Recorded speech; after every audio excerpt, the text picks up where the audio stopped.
When most people picture an alien, they see the same face, small, gray, and staring back with huge black eyes. How did that image take over our imagination? Long before modern sightings, writers imagined beings that looked strikingly familiar. In 1893, H.G. Wells sketched a far-future human with a huge head and large eyes, a reduced body, and minimal facial features. That visual set a template in speculative thought. In 1933, Swedish novelist Gustav Sandgren described short, big-headed visitors with large dark eyes in a youth novel, again close to what we now call greys. Occult literature adds another early echo with Aleister Crowley's 1910s portrait of an entity called Lamb that resembles the grey outline.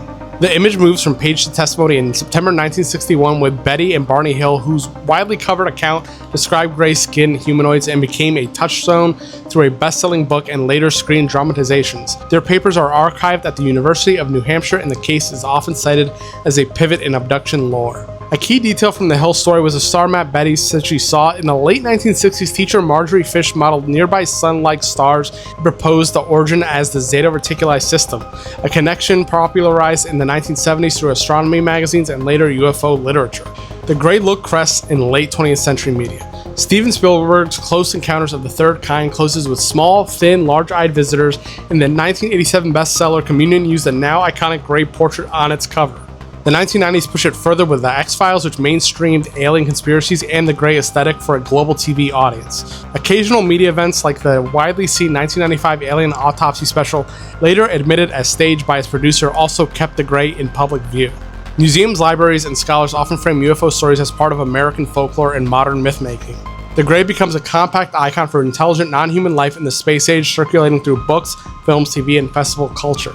The extraterrestrial hypothesis remains the baseline, with the Zeta Reticuli association being one of the popular threads. Others propose interdimensional visitors, a view linked to Jacques Vallée and colleagues who map parallels with older folklore.